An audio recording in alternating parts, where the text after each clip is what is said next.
Bab 31. Ling adalah kucing besar atau kucing hutan, dan sangat ganas, meskipun terluka parah, akan membawa bahaya besar bagi manusia jika ada yang mendekat. Oleh karena itu, tidak ada yang mendekat. Tong Dalei, Chen Xiaobing, dan Da Zuang semua melihat panah tangan Chen Ce dengan heran. Ini adalah pertama kalinya mereka melihat Chen Ce menggunakannya.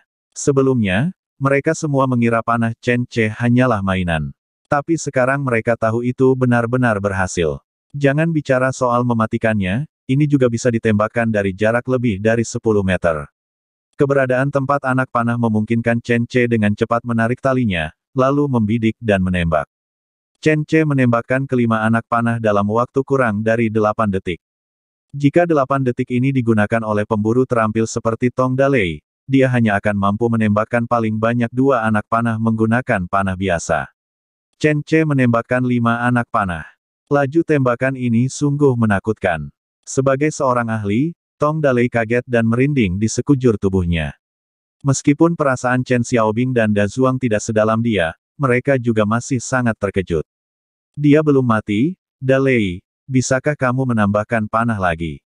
Chen Ce meletakkan panahnya dan melihat Ling yang sangat tangguh ini tanpa simpati. Kalau soal berburu, siapa yang akan bersimpati dengan mangsanya?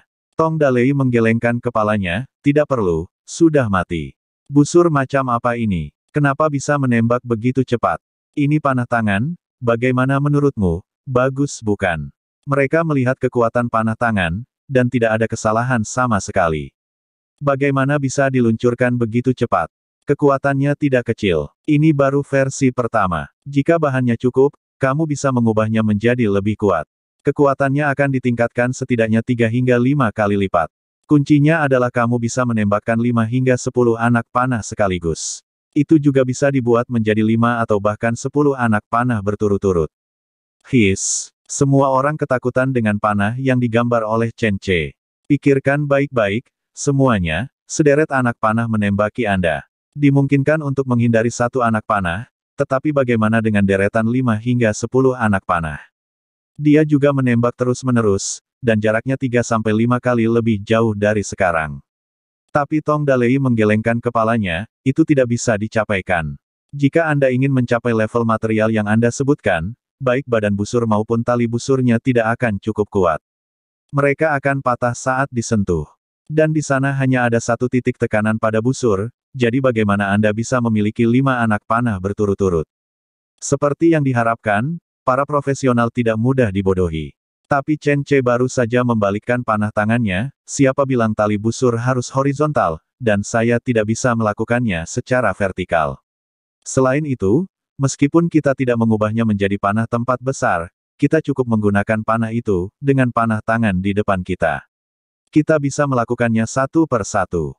Ketika Anda menghadapi mangsa atau musuh, dan sederet anak panah dilemparkan ke arahnya, apakah itu harimau atau macan tutul, berapa putaran yang dapat ditahannya?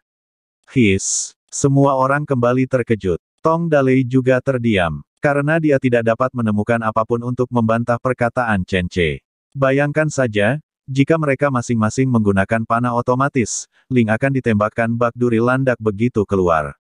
Setelah semua orang mengobrol sebentar, Ling itu berhenti bergerak. Chen Ce melangkah maju dengan hati-hati dan menusuknya dengan tongkat. Kedua Ling kecil yang dikeluarkannya tidak terlalu besar, mereka adalah anak kucing seukuran kepalan tangan yang baru saja dilahirkan. Salah satu dari mereka mungkin secara tidak sengaja digigit oleh Ling besar dalam konflik tadi, dan lehernya patah tapi belum mati, dia pasti belum mati lagi. Kedua anak anjing yang dibawa oleh Chen Ce, Xiao Hei dan Xiao Huang, bergegas menuju Ling kecil yang lehernya patah. Chen Ce tidak punya belas kasihan. Lagi pula dia akan mati, jadi sebaiknya dia membiarkan kedua anjing penjaga gunungnya beradaptasi terlebih dahulu. Kedua anak kecil itu juga sangat kuat, satu mengambil 2 gigitan, dan satu lagi mengambil 2 gigitan. Dalam waktu singkat, Ling kecil itu terbunuh. Ling kecil tidak punya banyak daging, jadi mereka dibiarkan digigit dan kedua anjing itu bermain dengannya.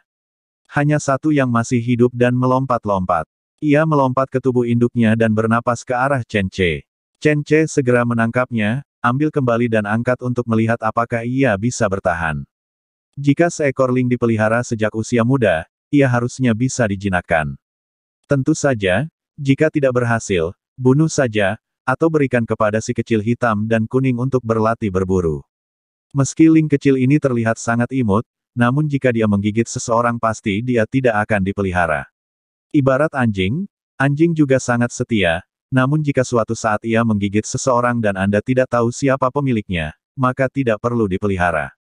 Ling kecil sudah tumbuh cakar dan giginya, tapi itu belum menjadi ancaman besar. Chen Ce langsung memasukkannya ke dalam pelukannya dan akan melatihnya perlahan saat dia kembali. Da Zuang pergi untuk mengambil tubuh Ling besar itu dan berseru, "Bagus, Ling ini benar-benar gemuk. Beratnya setidaknya 30 atau 50 kilogram. Ling merupakan binatang berukuran sedang. Ling jantan terbesar dapat tumbuh hingga lebih dari 30 kilogram. Ling betina ini memiliki berat sekitar 20 kilogram dan relatif gemuk." Lihat, pada saat ini, Chen Xiaobing berseru. Semua orang mengikuti arah jarinya dan melihat ke arah gua. Kabar baik, karena asap, kelabang, kalajengking, berbagai kumbang, bahkan ular yang sudah memasuki hibernasi merangkak keluar gua. Kelabang itu semuanya sangat besar, yang terbesar panjangnya lebih dari 1 kaki, dan ketika mereka merangkak dengan ribuan kaki, membuat orang merasa merinding di punggung. Namun bagi Da Zuang, Chen Xiaobing dan lainnya yang tumbuh di pegunungan, tidak ada yang perlu ditakutkan dengan hal-hal ini.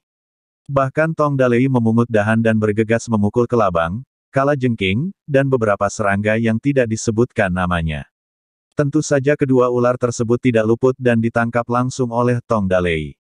Ini adalah 2 ular merah gemuk, panjang 3 meter, masing-masing beratnya lebih dari 2 kilogram. Bagi anak-anak di pegunungan, ini juga merupakan makanan lezat yang langka. Setelah pemukulan tersebut, muncul tumpukan ular, serangga, tikus, semut dan lain sebagainya. Tong Dalei melepas jubah luarnya untuk membungkusnya. Ada 20 atau 30 kelabang, dan bahkan lebih banyak kalajengking, ratusan di antaranya. Ini adalah bahan obat yang sangat baik untuk membuat anggur. Bahkan jika Anda tidak menyeduhnya sendiri, Anda bisa menusuknya dan menjualnya di pasar setinggi 1 sen atau bahkan 2 pence per potong. Tentu saja, Chen Ce tidak akan menghentikan mereka menghasilkan uang tambahan. Setelah selesai, semua orang mematikan api dan turun gunung dengan gembira. Ketika mereka kembali ke desa, Chen Ce dan yang lainnya dengan cepat dikerumuni oleh penduduk desa. Sungguh seekor Ling yang besar. Apakah ini yang membunuh 3 ekor ayamku? Pukul dia sampai mati. Itu sudah mati. Kalau begitu bunuh lagi. Saudara Chen, kamu langsung menembaknya sampai mati. Anak panah ini bagus sekali, kulitnya tidak banyak rusak. Bisa dijual dengan harga bagus. Mendengarkan diskusi penduduk desa, Chen Ce berkata, "Jangan panik, semuanya. Saya telah berdiskusi dengan kepala desa dan akan memberikan kompensasi kepada semua orang atas kerugian yang ditimbulkan hewan ini." Kata-kata ini membuat penduduk desa tercengang. Apakah ada kompensasi? Dulu, ketika binatang buas menggigit penduduk desa, tidak ada kompensasi. Chen Ce sangat peduli dengan penduduk desa kita. Hewan liar menyakiti manusia dan merampas unggasnya. Ini murni bencana alam. Tapi Chen Ce tidak berpikir demikian, dia ingin memberi kompensasi kepada keluarga yang dirugikan. Dia tidak melakukan ini hanya karena dia banyak uang. Tapi ini tentang membeli hati orang. Dilihat dari situasi di lapangan, efeknya memang bagus. Setelah berdiskusi dengan kepala desa, Chen Ce memutuskan untuk membawa Ling tersebut ke pasar untuk dijual keesokan harinya. Ling yang utuh, baik cakar maupun bulunya, bisa dijual dengan harga yang bagus. Dengan uang yang dijual, penduduk desa menghitung ayam, bebek, dan kelinci yang hilang, dan memberikan kompensasi dengan harga yang sama, atau membeli ayam dan bebek dalam jumlah yang sama untuk dikembalikan kepada mereka. Sisa uangnya akan digunakan untuk membeli daging secara langsung, dan besok warga desa akan makan bersama sebagai kurban pesta. Keputusan Chen Ce membuat kepala desa menggelengkan kepalanya. Sambil mengatakan bahwa Chen Ce adalah anak yang malang, dia juga menyesali bahwa anak yang malang ini benar-benar melakukan yang terbaik untuk masyarakat di desa. Penduduk desa yang menerima berita itu bersorak, dan rasa hormat mereka terhadap Chen Ce semakin kuat dari hari ke hari. Pamor Chen Ce di desa bahkan melampaui kepala desa. Beberapa penduduk desa yang biasanya kasar bahkan tidak berani menjelek-jelekkan Chen Ce. Jika mereka melakukannya, mereka pasti akan dimarahi atau dipukuli oleh penduduk desa. Dan inilah yang diinginkan Chen Ce. Dengan prestise di antara penduduk desa, apakah Anda masih takut pada Li Hu dan yang gangster lainnya? Bab 32. Di pagi hari, Chen Ce keluar dari selimut harum Luo Sanshan dan mulai merasakan indahnya hidup. Suamiku. Luo Sanshan dengan malas memeluk Chen Ce dari belakang. Dikatakan bahwa uang memberi makan orang, dan itu benar. Luo Sanshan bahkan tidak makan banyak sebelumnya, dia biasanya makan sayuran liar, yang tidak bergizi. Kadang-kadang dia begitu penuh tulang sehingga dia merasa panik. Lagi pula, tingginya 1,67 meter dan beratnya hanya sekitar 90 pon pada saat itu. Tapi sekarang, berat badannya bertambah sekitar 10 pon. Dia benar-benar bulat di tempat yang seharusnya dan lembab di tempat yang seharusnya. Sekarang dia tidak perlu khawatir tentang makanan dan pakaian, dia dalam kondisi yang lebih baik. Selain bagaimana membuat Chen Ce bahagia, dia juga mengkhawatirkan makanan dan pakaian Chen Ce setiap hari. Dia telah membuat 2 atau 3 set pakaian dan sepatu untuk Chen Ce.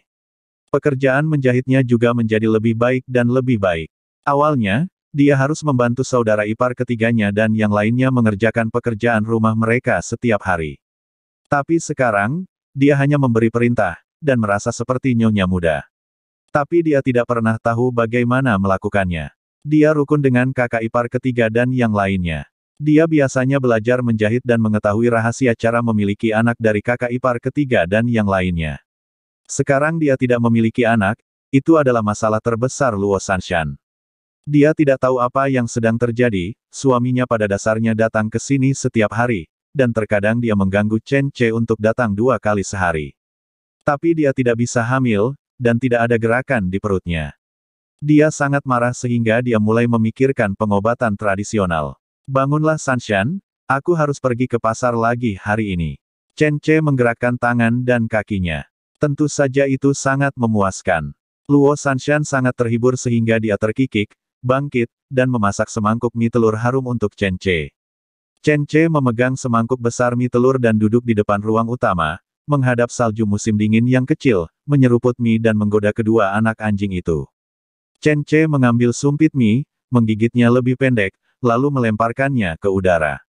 Keduanya akan melompat terlebih dahulu dan menangkap mie tersebut dengan kuat. Tentu saja, ada kalanya mereka mau tidak mau membuang anjingnya ke dalam kotoran. Kapanpun hal ini terjadi, Chen Ce akan menertawakan mereka, membuat kedua anak anjing kecil itu mengerang marah. Ling kecil yang baru meringkuk di selimut yang dibuat oleh Chen Ce, dengan hanya kepalanya yang terbuka dan dengan hati-hati melihat dunia baru ini. Chen Ce mengikatkan tali di lehernya untuk mencegahnya melarikan diri.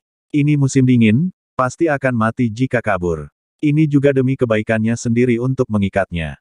Tentu saja, jika pada akhirnya tidak bisa dijinakkan, ia akan mati dan Chen Ce tidak akan merasa menyesal. Setelah selesai makan, Chen Ce mencoba memberi makan Ling kecil itu sepotong daging babi mentah. Akibatnya, begitu mendekatinya, ia menghembuskan nafas dan terlihat sangat bermusuhan.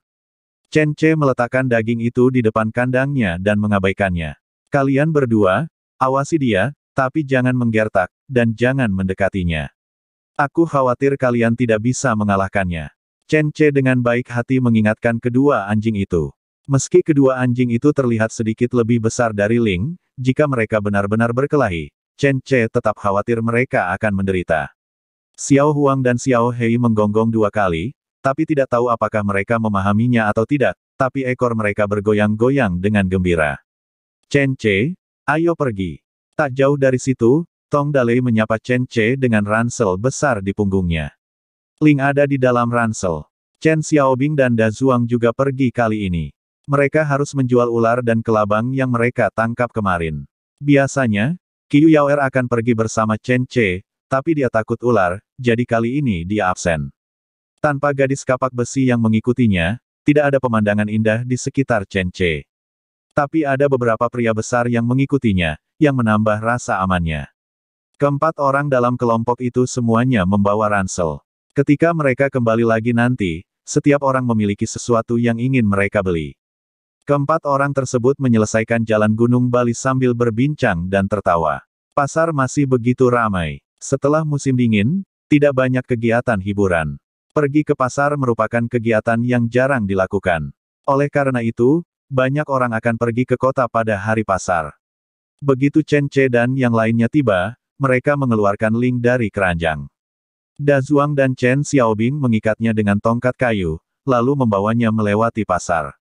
Ayo, lihat. Coba lihat Ling besar yang baru saja kuburu kemarin. Beratnya 50 kilogram. Bulunya masih utuh dan penampilannya kelas 1. Coba lihat saat kamu lewat. Chen Ce berteriak keras dari depan. Orang-orang yang lewat mau tidak mau menoleh untuk melihatnya. Tidak masalah jika Anda tidak melihatnya. Sekilas, pria beruntung ini benar-benar pria beruntung. Ling sebesar itu dibawa oleh 2 orang, yang memang cukup mencolok. Hei, mereka benar-benar menangkap seekor kucing hutan. Orang-orang ini bisa melakukannya. Sepertinya ditembak dengan busur dan anak panah. Teknik memanah ini luar biasa. Pemburu yang baik, Ling di musim dingin pandai bersembunyi. Bahkan jika mereka menemukannya, mereka tidak dapat menangkapnya. Mereka benar-benar hebat dan dapat memburunya. Lihat cakar ini, lihat gigi ini, bagus sekali. Sangat bagus untuk digunakan sebagai obat dan mengusir roh jahat. Kulit ini bagus. Ini Ling yang besar. Jika Anda mengupas kulit ini dan membuatnya menjadi mantel kecil, akan sangat hangat bagi tuan dan nyonya muda dari keluarga kaya. Mendengarkan komentar dari semua orang di sekitar, Chen Ce dan yang lainnya pun tertawa bahagia. Sepertinya semua orang tahu barangnya. Saya berburu ini di Gunung Tua. Ada juga kelabang sepanjang 1 kaki dan ular merah lebih dari 2 kilogram. Jika Anda membutuhkan, Anda bisa mendiskusikan harganya. Chen Ce meminta Chen Xiaobing dan yang lainnya untuk mengungkapkan isi ransel mereka agar dapat dilihat semua orang. Bahkan mengundang banyak seruan. Seekor kelabang sepanjang 1 kaki sama beratnya dengan 2 kelabang. Ini obat yang sangat bagus. Saya bisa memberi Anda 2 sen untuk 1. 2 sen terlalu murah, saya akan membayar 10 sen. Jual aku ular merah, aku akan bayar 5 sen. Nah, kakak ini sudah menawarkan 5 sen. Apakah ada orang lain yang mau menawar? Hanya ada 2 yang bagus. Kalau kamu tidak membelinya, mereka akan hilang. Saya akan membayar 7 sen. Saya akan membayar 10 sen. 50 koin, 2 keping, aku akan mengumpulkannya. Tanpa disadari, Chen Ce telah mengubah barang-barang tersebut menjadi lelang di jalan. Penduduk kota jelas belum pernah melihat trik ini sebelumnya, dan terstimulasi oleh kata-kata Chen Ce, mereka semua mengajukan penawaran satu demi satu. Kelabang dan 2 ular merah itu sebenarnya dijual dengan harga beberapa kali lipat lebih mahal. Kelabang dan kalajengking yang tersisa dibeli oleh petugas toko obat seharga 30 sen. Setelah melalui serangkaian negosiasi bisnis, tumpukan ular dan serangga yang tidak mencolok ini sebenarnya dijual dengan harga tinggi lebih dari 600 yuan. Awalnya, tujuan setiap orang adalah menjual dengan harga 100 sen. Sekarang mereka telah menjual lebih dari 600 yuan, yang membuat Chen Xiaobing dan yang lainnya sangat senang. Di antara mereka, yang paling mahal sebenarnya adalah 2 kelabang besar yang panjangnya lebih dari 1 kaki.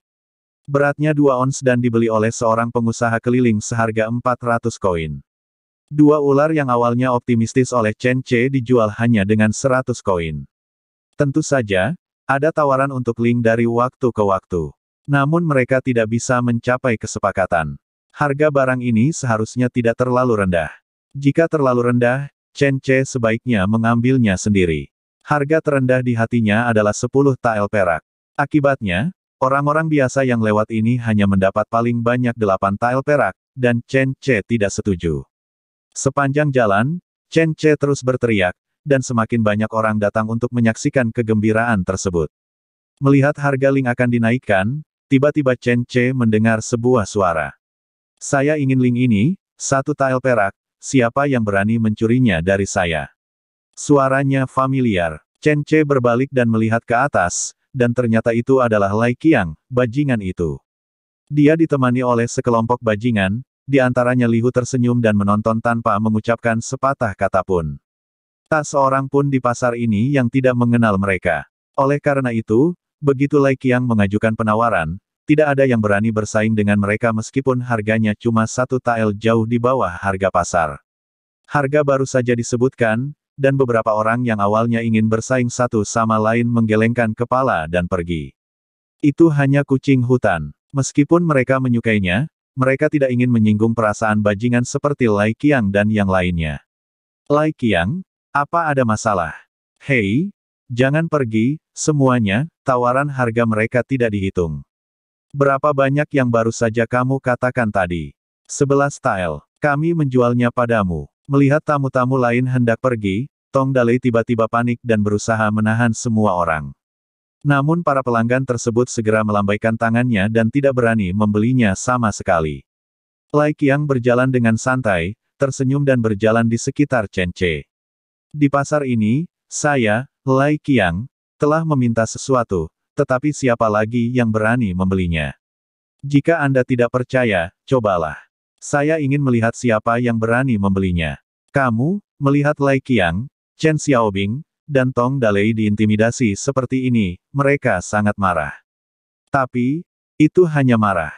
Li Hu menatapnya sambil setengah tersenyum. Chen Ce mengerti bahwa mereka sengaja membuat masalah di sini. Tujuannya sederhana. Mereka ingin mengintensifkan konflik, dan kemudian, selangkah demi selangkah menguji kesabaran Chen Ce dan penjaga toko Qin. Penjaga toko Qin akan meninggalkan kantornya, apakah dia tidak akan mengambil tindakan untuk Chen Ce? Faktanya, Chen Ce sendiri sangat ingin mengetahui hal ini. Bab 33. Lai Qiang memegang sepotong perak menghitam di tangannya dan melemparkannya sembarangan. Dia memandang Chen Ce dan yang lainnya dengan provokatif, terlihat sangat arogan. Tong Dalei dan Chen Xiaobing semuanya memiliki wajah cemberut, kemarahan tertulis di wajah mereka, dan tangan mereka mengepal erat. Jelas sekali, mereka semua ingin meninju wajah bajingan ini dan memberitahunya mengapa harganya begitu murah. Namun Chen Ce menghentikan mereka dan tidak membiarkan konflik semakin dekat. Dia memandang Lai Qiang dengan tenang dan berkata dengan tenang, Lai Qiang, kami tidak akan menjual Ling ini. Setelah mengatakan itu, dia berbalik dan pergi bersama Chen Xiaobing dan yang lainnya. Tidak dijual. Haha, kamu mengatakan kamu tidak akan menjualnya. Jika aku, Saudara Qiang menyukai sesuatu, kamu harus menjualnya. Bukannya aku tidak akan membayar, atau kamu sengaja menentangku. Lai Qiang menarik tongkat yang digunakan oleh Chen Xiaobing dan yang lainnya untuk membawa Ling. Chen Ce mengerti bahwa orang ini ada di sini untuk menimbulkan masalah. Tampaknya mereka semakin tidak memperhatikan penjaga toko Qin. Chen Ce masih terlalu konservatif dalam penilaiannya. Mereka bahkan tidak bisa menunggu penjaga toko Qin pergi sebelum mereka ingin mengambil tindakan terhadap dia dan orang lain. Lepaskan, kata Chen Ce dengan wajah muram, memikirkan bagaimana menyelesaikan situasi di depannya. Oh, Chen Ce, kamu sangat keras kepala. Jika aku tidak melepaskannya, apa yang dapat kamu lakukan? Lai Qiang sangat bangga. Jika kamu tidak melepaskannya, aku akan membiarkanmu mati di sini hari ini. Orang-orang yang menyaksikan kegembiraan ke arah itu terkejut, apa yang mereka pikirkan, hebat sekali. Beraninya kamu mengatakan hal seperti itu kepada para gangster ini. Kerumunan itu berpisah secara alami, dan penjaga toko Qin datang dengan dua pelayan, tangan di belakang punggung, dan ekspresi wajah marah. Hei, apa kabar, Tuan Qin? Lai Qiang masih menyapanya dengan santai, benar-benar kehilangan rasa hormat yang dia miliki saat menghadapi penjaga toko Qin sebelumnya. Penjaga toko Qin berjalan ke arah Chen Ce, tetapi mengabaikan Lai Qiang dan memandang Li Hu. Mengapa, Li Hu, kamu mendisiplinkan adikmu seperti ini? Aku belum pergi, dan sekarang kamu tidak peduli padaku lagi, apakah aku tidak berharga di mata Anda? Li Hu melangkah maju dan berkata sambil tersenyum, bagaimana mungkin? Tuan Qin terlalu banyak berpikir. Setelah mengatakan itu, dia berbalik dan memarahi, Lai Qiang, kenapa kamu tidak segera meminta maaf kepada Tuan Qin? Lai Qiang menamparkan dirinya sendiri beberapa kali sambil tersenyum main-main, maaf, Tuan Qin. Saya salah, Tuan Qin. Saya minta maaf kepada Tuan Qin. Dia bilang dia meminta maaf, tapi senyuman di wajahnya tidak bermaksud seperti itu sama sekali. Huff, Saudara Chen, ayo pergi. Penjaga toko Qin menarik Chen Ce, menerobos kerumunan, dan langsung pergi ke toko pedagang garamnya. Aku minta maaf. Mereka bilang orang-orang akan pergi untuk minum teh, tapi aku tidak menyangka mereka akan berani menjadi begitu sombong sebelum aku pergi. Tolong cobalah untuk tidak datang ke kota lagi di masa depan. Aku khawatir mereka akan melakukan hal buruk kepadamu, tidak menguntungkanmu. Ketika saatnya tiba, setelah penggantiku ada, aku akan membiarkan mereka menjagamu. Penjaga toko Qin berulang kali meminta maaf kepada Chen Ce. Chen Che terus melambaikan tangannya, penjaga toko Qin jangan terlalu serius. Anda telah cukup membantu saya. Saya tidak bisa meminta lebih. Saya tidak bisa membalas budi Anda. Ling ini diburu kemarin. Kulit ini cukup bagus. Saya akan memberi itu untukmu sebagai hadiah. Penjaga toko bisa mengambilnya kulitnya untuk dijadikan syal. Penjaga toko Qin menolak, tapi akhirnya menerimanya. Chen Che dan yang lainnya tidak tinggal lama. Kota ini adalah wilayah para penyamun, dan tinggal di sini terlalu lama hanya akan menimbulkan lebih banyak masalah. Chen Che secara alami akan melakukannya. Dia masih mampu menggantikan uang penjualan Ling. Saat ini, Chen Che memperbaiki rumah, membeli segala jenis daging, anak panah, menghabiskan banyak uang, tetapi total konsumsinya kurang dari 50 tael perak. Di antaranya, membeli berbagai bahan untuk membangun rumah masih menjadi masalah besar, jika tidak, biayanya akan kurang dari 20 tael perak hanya untuk gaji dan biaya hidup. Oleh karena itu, Chen Che masih memiliki lebih dari 200 tael uang simpanan. Meskipun dia merasa seperti sedang duduk di atas tangan dan kakinya, begitu musim semi dimulai, Chen Che akan memiliki banyak cara untuk menghasilkan uang. Serikultur dan pembuatan anggur adalah proyek yang menghasilkan banyak uang. Namun krisis terbesar saat ini bukanlah krisis uang, melainkan krisis Li Hu dan gangsternya. Chen Che merasa Li Hu dan yang lainnya menjadi sombong sekarang. Terlepas dari kenyataan bahwa penjaga toko Qin akan pergi, mereka mungkin memiliki hal lain untuk diandalkan. Setelah meninggalkan toko pedagang garam, Chen Che dan yang lainnya segera membeli daging babi dan nasi dalam jumlah besar. Kemudian, mengikuti aturan lama, mereka bertemu dengan pandai besi Lao Liu, melunasi anak panah terakhir, dan kemudian menanyakan bagalnya, untuk membantu mengantarkan barang kembali ke rumah. Chen Che merasa ada orang yang mengikutinya dan orang lain di jalan. Anda tidak perlu memikirkannya untuk mengetahui bahwa itu pasti Li Hu dan teman-temannya. Hal ini membuat Chen Che merasakan krisis yang lebih besar. Untuk Ling, anggap saja aku membelinya secara pribadi dan memberikannya kepada penjaga toko Qin. Mari kita hitung dengan harga 15 tael perak. Selain membagikannya kepada penduduk desa yang dirugikan, aku akan menggunakan 2 tael perak lagi untuk membeli lebih banyak daging, 100 kg daging babi. Undang penduduk desa untuk makan, dan sisa uangnya akan dimasukkan ke rekening publik atau kas desa, dan desa dapat menggunakannya untuk membangun jalan dan sungai di masa depan. Tong Dalei dan yang lainnya merasa sangat senang dengan pengaturan Chen Che dan tidak keberatan sama sekali. Seperti biasa, banyak anak yang menunggu di pintu masuk desa.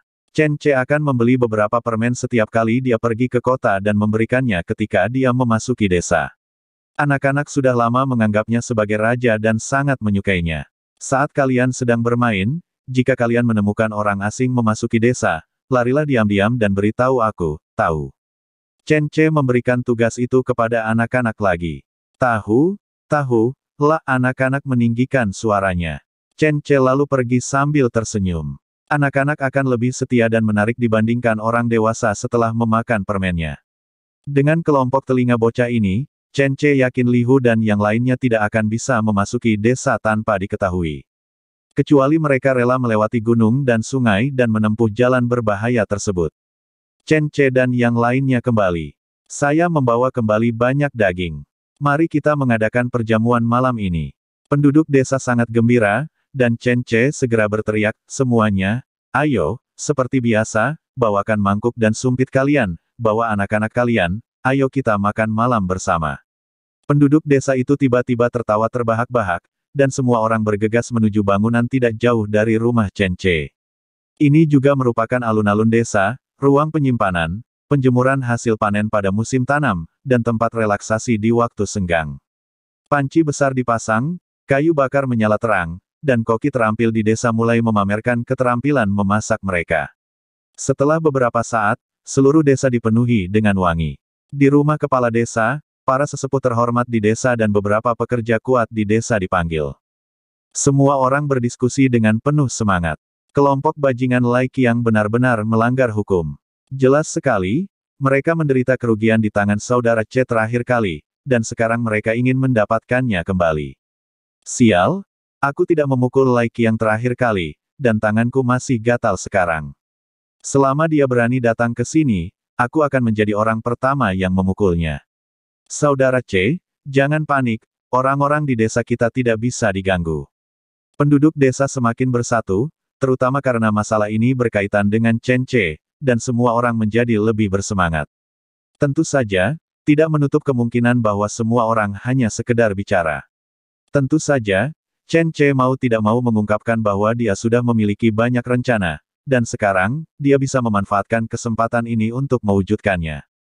Bab 34. Kepala Desa, dan semua orang, Lai Qiang dan para gangster ini adalah kanker di desa kita. Tentu saja, kita tidak bisa membiarkan mereka melakukan apapun yang mereka inginkan. Oleh karena itu, saya mengusulkan untuk membentuk tim keamanan desa. Tim keamanan ini membutuhkan sekitar 10 hingga 20 orang. Mereka semua harus menjadi orang yang dapat dipercaya di desa, berani mengambil tindakan bila diperlukan, dan tidak akan mundur dari pertempuran. Misi tim keamanan adalah untuk melindungi nyawa dan harta benda penduduk desa di desa kita. Jika ada binatang buas atau bajingan memasuki desa, inilah saatnya tim keamanan kita mengambil tindakan. Tentu saja kerja tim keamanan tidak bisa sia-sia. Pertama-tama, setiap anggota tim keamanan akan memiliki 2 set seragam, 1 senjata panjang, dan 1 panah otomatis. Pada saat yang sama, mereka dapat menerima biaya keamanan sebesar 60 sen per bulan. Chen Ce meletakkan banyak dasar, dan penduduk desa hanya mendengarkan kegembiraannya. Tetapi ketika mereka mendengar bahwa akan ada busur tangan, mata Chen Xiaobing dan Da Zuang tiba-tiba berbinar. Dan ketika mereka mendengar bahwa akan ada gaji bulanan sebesar 60 sen, mata semua orang berbinar. 60 sen setara dengan gaji bulanan untuk bekerja penuh waktu di lokasi konstruksi Chen Ce. Berapa banyak makanan yang bisa Anda tambahkan ke keluarga Anda dengan 60 sen? Bahkan sebagian besar tagihan pajak keluarga di akhir tahun sudah terpenuhi. Pajak tahunannya tidak rendah setiap tahunnya, biasanya dibayar oleh orang dewasa, biasanya 20.000 dolar untuk perempuan dan 50.000 dolar untuk laki-laki. Umumnya, jika ada 4 atau 5 orang dalam satu keluarga, pajak tahunannya akan mencapai 1 atau 200 dolar. Berapa banyak uang yang dapat dihasilkan oleh seorang petani biasa dari tanah dalam setahun?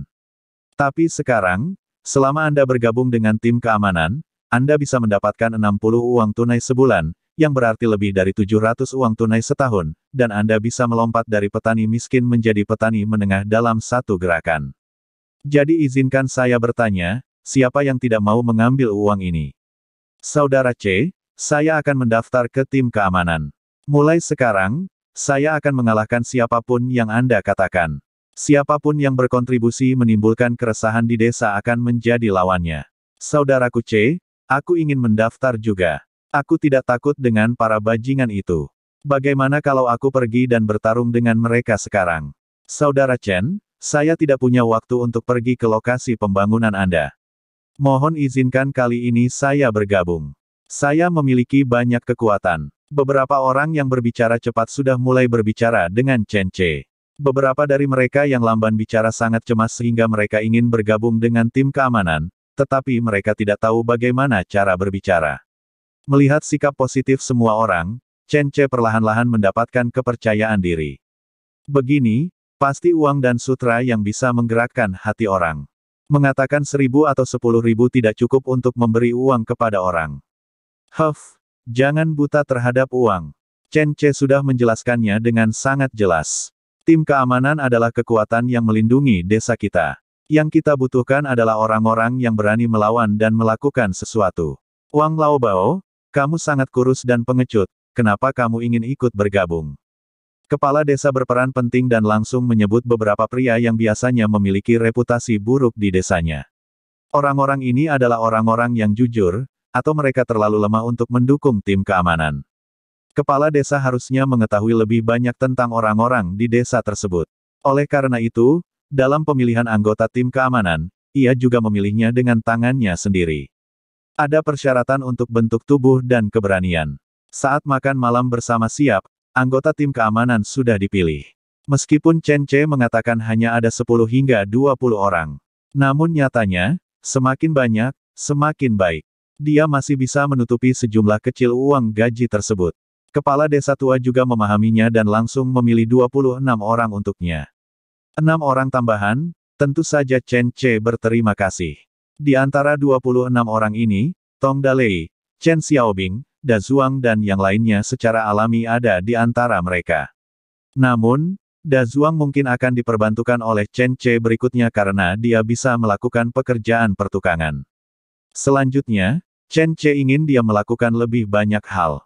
Di tengah perjamuan yang sangat mewah di desa, seorang anak mendatangi Chen Ce dan mengatakan bahwa ada orang asing yang datang ke desa. Saat ini sudah mendekati malam, dan Chen Ce mengira Lai Qiang dan bajingan lainnya yang ada di sini.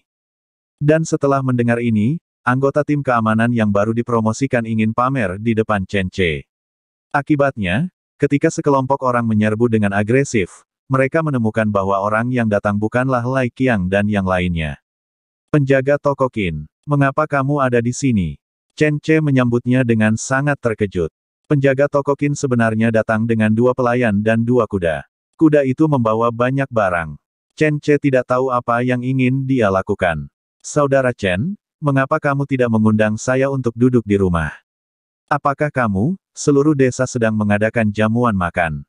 Penjaga toko Qin memandangi penduduk desa yang sedang mengadakan jamuan makan, dengan rasa ingin tahu. Jelas, ini pertama kalinya dia melihat begitu banyak orang berkumpul untuk makan. Kita sedang mengadakan jamuan besar. Jika penjaga toko Qin tidak keberatan, ayo kita makan juga. Ada 2 hidangan daging malam ini, yang satu adalah daging yang dimasak 2 kali dengan tauge bawang putih, dan yang lainnya adalah daging rebus dengan melon Jepang. Maaf mengganggumu, haha. Penjaga toko Qin sebenarnya tidak sopan. Chen Ce segera meminta seseorang untuk mencarikan mangkuk bersih untuk mereka bertiga, lalu mengambil nasi dan di atasnya diberi daging dan sayuran. 2 pelayan penjaga toko Qin pernah makan seperti ini sebelumnya, tapi ini adalah pertama kalinya penjaga toko Qin memakannya. Setelah makan 1 gigitan, dia tidak bisa berhenti. Nasi penuh sup dan wangi daging yang dimasak 2 kali serta daging rebus dibuat oleh koki desa. Meski tidak serumit chef di restoran-restoran di kota, namun rasanya lumayanlah. Penjaga toko Qin benar-benar memakan setiap gigitan dari semangkuk besar makanan. Setelah selesai makan, Chen Ce telah meminta Luo Sanshan dan Qiu Yaoer untuk kembali dan menyiapkan teh, dan kemudian menyambut penjaga toko bangsawan Qin ke dalam rumah. Bagi Chen Ce, penjaga toko Qin memang orang yang mulia. Tentu saja, bagi penjaga toko Qin, Chen Ce bahkan lebih penting baginya. Dan dia orang yang sangat-sangat mulia. Lagi pula, jika bukan karena Chen Ce, dia tidak akan memiliki kesempatan untuk dipindahkan kembali ke Daming Mansion. Alasan utama datang ke sini kali ini adalah tentang Li Hu dan yang lainnya.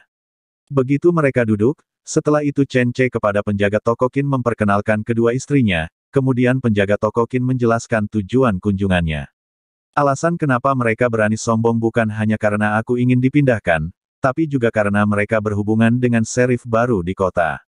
Serif. Chen Ce tercengang. Kabupaten Rongdong berjarak 100 mil, dengan lebih dari selusin kota dan ratusan desa berada dalam yurisdiksinya. Tentu saja, seorang hakim daerah tidak bisa pergi ke setiap kota atau desa untuk mengatur masyarakat. Oleh karena itu, akan ada serif atau kepala polisi di setiap kota. Mereka adalah kaki tangan hakim daerah. Hampir setiap kota memiliki yamen kecilnya sendiri. Bagi masyarakat di kota, serif adalah hakim daerah setempat. Selain mengatur keamanan desa dan kota, peran terpenting mereka adalah memungut berbagai pajak di akhir tahun untuk daerah. Misalnya pajak terhadap pedagang dan pajak terhadap petani.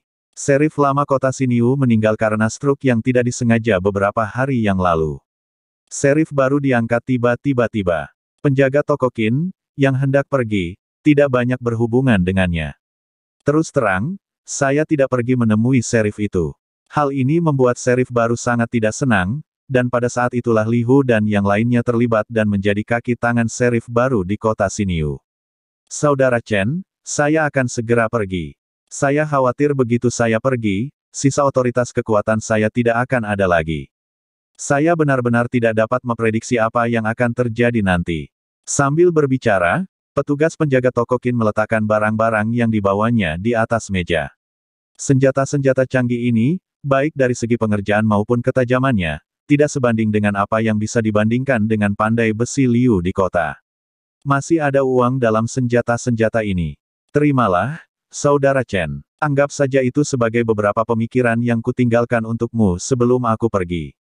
Selain senjata, Ada juga uang perak, minimal 100 tael. Tentu saja Chen Ce menolak, tapi penjaga toko Qin sangat bertekad. Saya tidak yakin kapan mereka akan menyerang Anda. Sebaiknya Anda tidak pergi ke kota dan berhati-hati. Setelah meninggalkan instruksi, penjaga toko Qin membawa orang-orang itu pergi. Setelah mereka pergi, Chen Ce menemukan bahwa penjaga toko Qin tidak hanya menyimpan senjata dan koin perak. Dia bahkan meninggalkan seekor kuda untuk Chen Ce. Bab 35. Kuda adalah mata uang keras di era ini. Ini setara dengan mobil generasi selanjutnya. Yang ditinggalkan penjaga toko Qin adalah seekor kuda betina dewasa yang jinak, berwarna coklat, bulu abu-abu putih di kedua kuku depannya. Ini hampir tidak bisa dianggap seperti berjalan di atas salju. Menyentuh kepala kudanya, Chen Ce menghela nafas panjang. Saya harus mengatakan bahwa penjaga toko Qin sangat royal dan setia padanya. Kesetiaan ini bahkan melebihi imajinasi Chen Ce. Sebelumnya, Chen Ce selalu merasa bahwa setelah dia membantunya sekali dan membalas budi sekali, hubungan di antara mereka dianggap impas. Namun dilihat dari perilaku sebenarnya, penjaga toko Qin selalu sangat memperhatikan Chen Ce. Kali ini adalah bukti terbaik. Kali ini dia mengirimkan total 3 barang, perak, senjata, dan kuda. Di antaranya, peraknya 120 tael. Total senjatanya ada 5, semuanya pisau.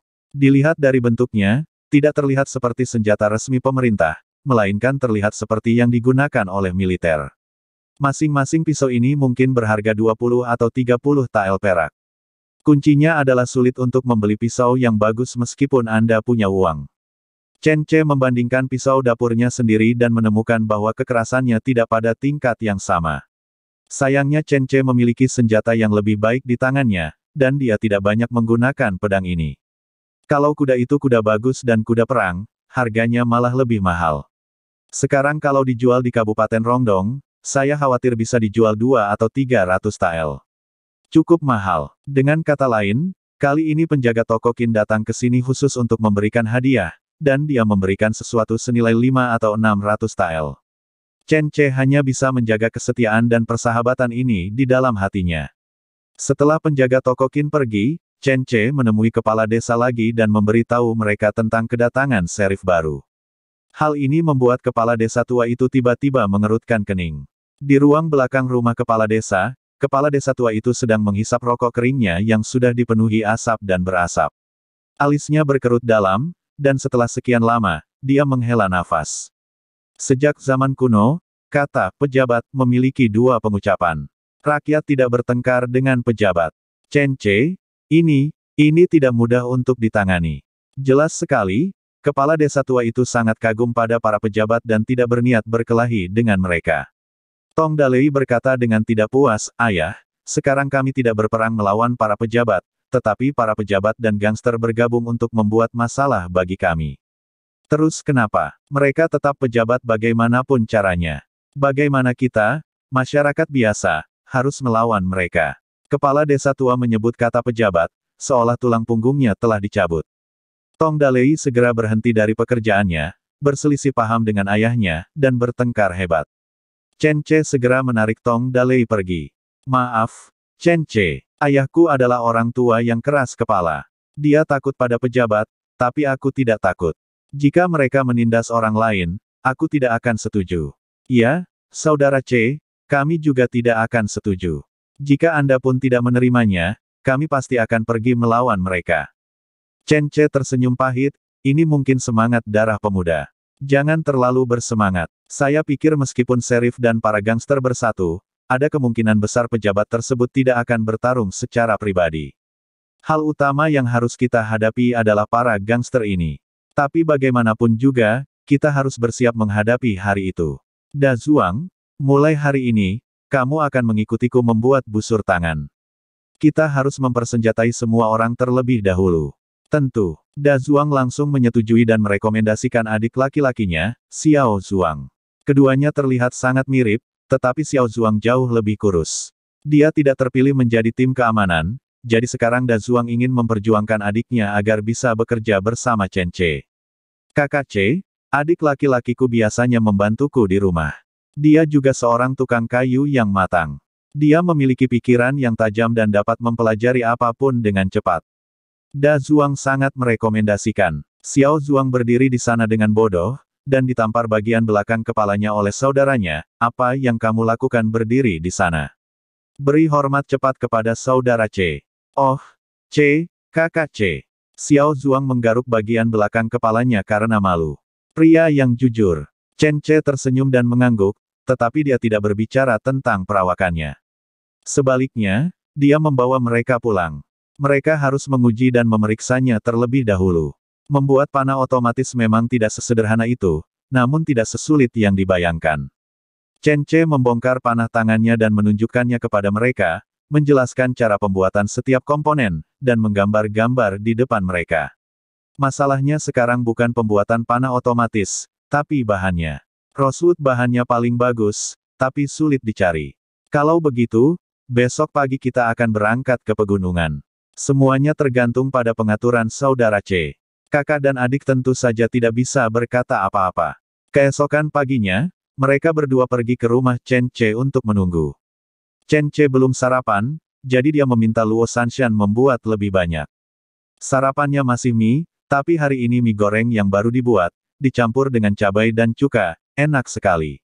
Kedua bersaudara itu masing-masing makan semangkuk besar sampai tenggorokan mereka kenyang. Setelah makan, Chen Ce membawa Qiu Yaoer. Dia sering pergi ke pegunungan dan mengetahui lokasi beberapa pohon rosewood. Saat ini, selain kayu sonokeling, kita juga membutuhkan batang abu untuk batang panah, bawa saja 2 orang lagi.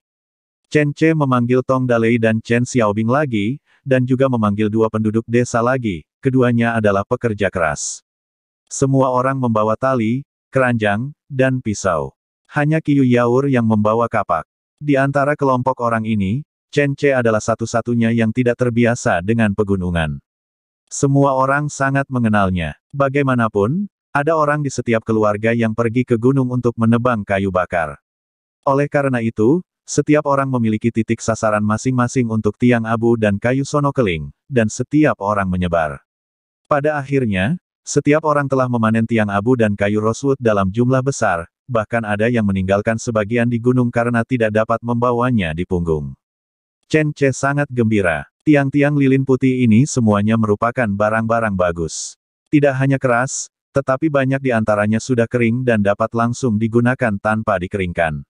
Sedangkan untuk pohon rosewood tersebut, Chen Ce secara khusus membangun rumah asap dan mengasapinya selama 2 hari sebelum dapat digunakan. Selama proses pengasapan, Chen Ce bersama Da Zuang mengolah batang lilin putih tersebut. Sebanyak 500 batang anak panah pendek dan lebih dari 300 batang anak panah panjang dibuat. Untuk menjaga kestabilan anak panah tersebut, Chen Ce juga meminta seseorang untuk membeli bulu ayam dalam jumlah besar di kota, menyebabkan banyak ayam yang dipelihara oleh petani menjadi gundul. Menjadi ayam botak, anak panah tidak cukup. Tidak masalah, minta saja seseorang memesan yang lainnya kepada Liu Pandai Besi. 2 hari kemudian, ketika kayu rosewood sudah sepenuhnya diasapi, Chen Ce segera memotong dan menggergajinya, lalu bekerja dengan Da Zuang dan Xiao Zuang sesuai dengan gambar, mengolahnya menjadi bentuk yang telah ditentukan. Ketiganya membentuk bengkel kecil pengolahan panah tangan. Belum lagi, efisiensinya tidak rendah. Pada hari pertama, 5 busur tangan selesai dibuat. Chen Ce membuat penyesuaian terakhir pada mereka, memasukkannya ke dalam tempat anak panah, dan mulai melakukan uji tembak. Total ada 3 posisi sasaran yang dibuat yakni 15 meter, 20 meter, dan 30 meter. Sebuah anak panah pendek terkubur di dalam tempat anak panah yang dapat menampung total 5 anak panah. Panah tangan memiliki panah otomatis. Saat kamu menggunakannya, kamu harus menjaga 3 titik dan 1 garis. Sebelum tes menembak, Chen Ce terlebih dahulu mengajari Xiao Zuang cara membidik. Rumah Chen Ce sudah dikelilingi oleh orang-orang, semuanya dari tim keamanan, dan Chen Ce secara khusus memanggil mereka. Busur tangan tidak cukup untuk saat ini, tetapi mereka dapat belajar menggunakannya terlebih dahulu. Setelah instruksi, Chen Ce mulai menembak. Wus, wus. Target 15 meter itu ditembak dengan 1 anak panah.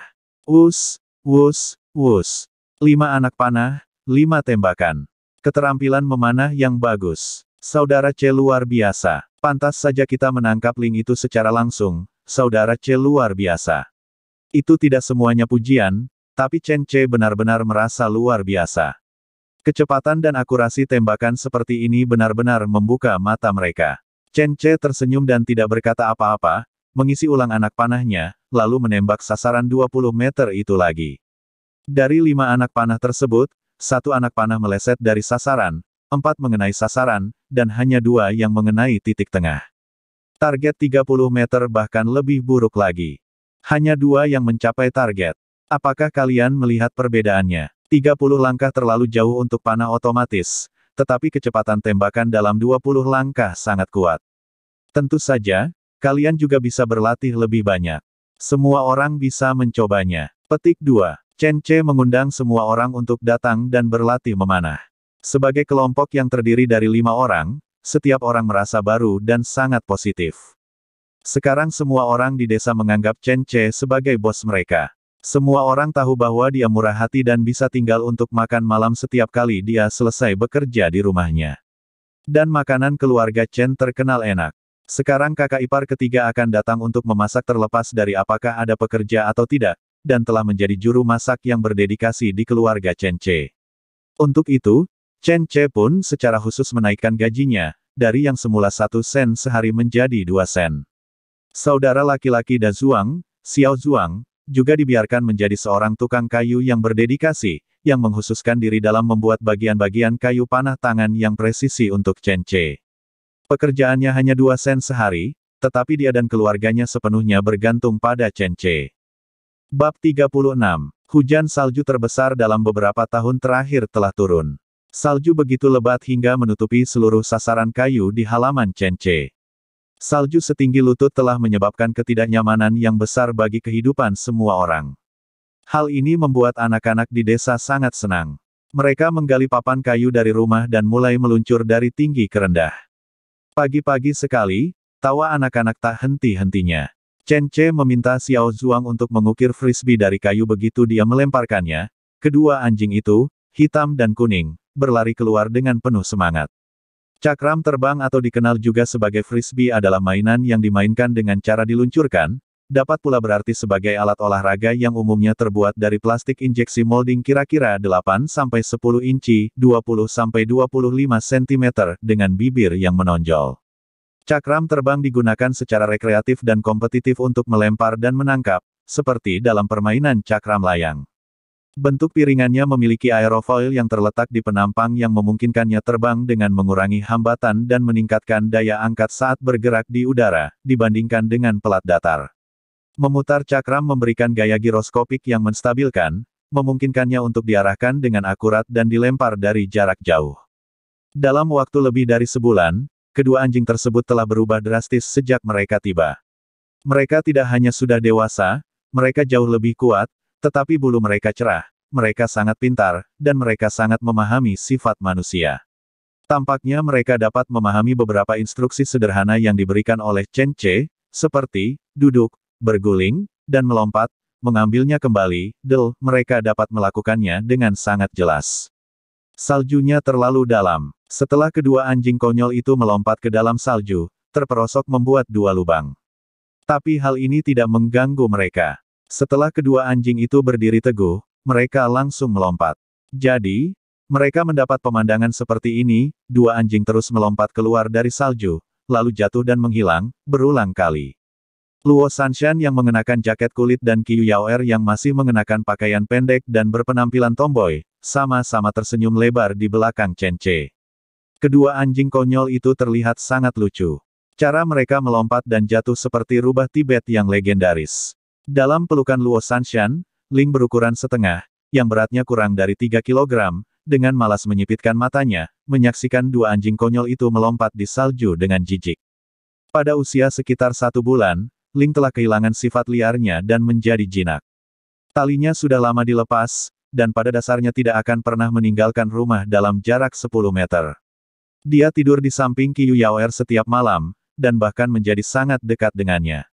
Terutama ketika dia bangun setiap pagi, dia akan berlari ke kaki semua orang dan menciumnya, meminta pelukan. Begitu dipeluk, ia akan langsung mendengkur. Terlebih lagi, hewan ini bahkan lebih berguna daripada kedua anjing itu. Dulu ada banyak tikus di rumah Chen Ce, dan mereka telah menyebabkan masalah pada keluarga Chen Ce selama beberapa bulan. Terkadang, mereka harus merangkak ke tempat tidur di tengah malam. Luo Sanshan ketakutan dan menangis berkali-kali. Suatu saat Yur marah dan langsung menggunakan kapaknya. Hasilnya dia hanya membuat celah di bagian pinggir Kang, dan tidak ada satupun bulu tikus yang menyentuhnya. Namun sejak Ling menjadi peka, akhir dari tikus ini telah tiba.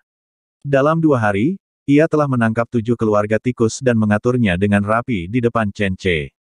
Tikus juga tidak dimakannya, dia hanya makan 2 hal. Salah satunya adalah sisa makanan dari Chen Ce dan yang lainnya adalah daging yang diberikan Chen Ce. Anehnya, meskipun ia sangat menyukai Luo Sanshan dan Qiu Yaur, ia tidak pernah makan daging saat diberi makan. Ia hanya memakan apa yang diberi oleh Chen Ce.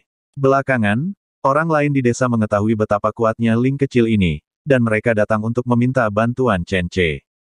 Chen Ce membawa Ling kecil itu untuk membantu. Tidak peduli seberapa banyak tikus itu bisa bersembunyi, Ling kecil itu selalu bisa menangkapnya dalam waktu sebatang dupa, dan akan dengan rapi meletakkan keluarga tikus itu di atas meja depan Ce. Kapanpun ini terjadi, Chen Ce akan memberinya makan daging mentah.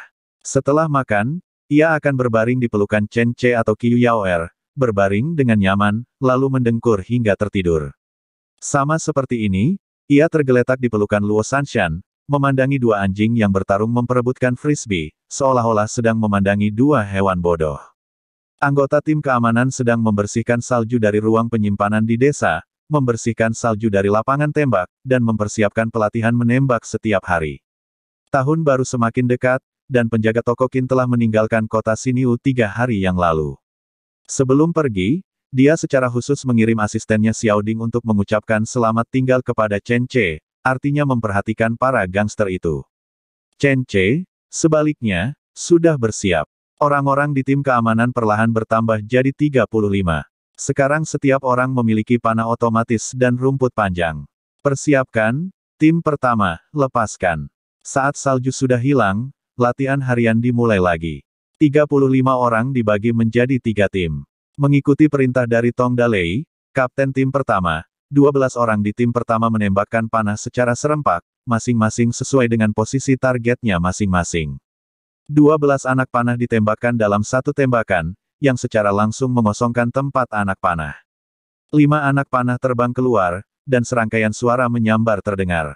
Target panahan setinggi 15 meter sudah lama dibatalkan karena terlalu dekat dan sudah teruji. Kini hanya ada posisi sasaran 20 meter dan 30 meter. 3 anak panah menembak sasaran 20 meter, dan 2 anak panah menembak sasaran 30 meter. Tengah. Semuanya kena. Tidak ada satupun yang tersisa. Tim kedua, bersiap, lepaskan.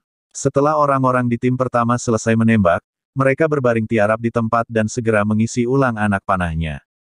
Pada saat tim kedua selesai menembak, amunisi mereka hampir penuh. Kemudian, tim kedua berbaring, dan tim ketiga berada di atas sambil menembak. Penembakan selesai, lalu tim pertama bangkit dan mulai bergerak maju. Ini benar-benar metode pertarungan pasukan modern, perbedaannya adalah panah tangan tidak sekuat pistol. Tapi, di era sekarang ini, bukankah itu cukup memiliki daya bunuh yang hebat? Sayangnya, busur tangan ada bagiannya, dan beberapa busur tangan orang rusak setiap hari selama latihan. Oleh karena itu, Da Zuang dan Xiao Zuang bekerja lembur setiap hari dan memperbaiki busur tangan yang rusak untuk semua orang. Bukan karena Chen Ce tidak bisa mentolerir damage senjata, hanya saja damage kayunya terlalu tinggi. Oleh karena itu, jika ada kesempatan di kemudian hari pasti lebih baik ganti ke besi. Tentu saja, perjalanannya masih panjang. Lagi pula, dengan teknik pandai besi saat ini, sangat sulit untuk menciptakan bagian yang diinginkan Chen Ce. Chen Ce mulai merindukan peralatan mesin generasi selanjutnya. Dengan peralatan mesin, dia ingin mengerjakan bagian-bagian ini, seperti melihat garis dari telapak tangannya. Untung saja rosewoodnya masih banyak, dan Chen Ce membeli senar busur dari pandai besi Liu, jadi jika putus akan segera diganti. Chen Ce sekarang memiliki stok sekitar 50 busur tangan. Selain 35 ini, ada 50 lainnya yang telah disegel dan tidak disentuh. Dan jika yang besar dan kecil punya waktu, mereka akan membuat yang baru. Sedangkan untuk anak panah, setiap orang berlatih dengan 10 anak panah setiap hari dan menggunakannya secara bergantian. Banyak anak panah yang menjadi tumpul. Jika benar terjadi perang pasti akan tergantikan dengan yang baru. Lebih dari 300 anak panah ini hanyalah anak panah pelatihan. Masih ada sekitar 1000 anak panah yang benar-benar tersisa. Mereka hanya berlatih menembakkan panah setiap hari. Chen Ce tahu bahwa hari pertempuran akan segera tiba. Orang-orang di tim keamanan juga tahu bahwa mereka gugup dan diharapkan. Penduduk desa juga tertular suasana tegang ini. Tidak ada yang berani pergi ke lapangan ruang penyimpanan untuk menonton semua orang berlatih. Tiba-tiba, peluit bambu yang relatif tajam dibunyikan. Peluit bambu dibuat oleh Chen Ce. Itu hanyalah mainan kecil yang terbuat dari bambu. Dia membuat satu untuk setiap anak di desa. Hanya ada satu tujuan, yaitu untuk membocorkan rahasia ketika banyak orang asing ditemukan di luar desa. Ketika seseorang mendengar bunyi peluit, maka ia pun akan meniupnya. Jadi, dalam 1 menit, seluruh desa dibunyikan peluit. Chen Ce, yang sedang bermain dengan anjing itu, meletakkan frisbee yang dibawakan Xiao Hei anjingnya dan melihat ke kejauhan. Apakah sudah datang waktunya? Qiu Yaur tiba-tiba mengeluarkan kapaknya dari balik pintu, wajahnya menjadi serius. Bagus sekali, datanglah satu dan aku akan membunuh satu. Dia mengikuti Chen Ce dari dekat dan menjadi pengawal pribadi Chen Ce. Chen Ce tersenyum dan menepuk pundaknya, tenang, jika mereka ingin dekat denganku, mereka harus membayar mahal. Di ruang penyimpanan, anggota tim keamanan mendengar peluit dan Tong berteriak keras untuk berkumpul. Siap bertarung. Bersambung.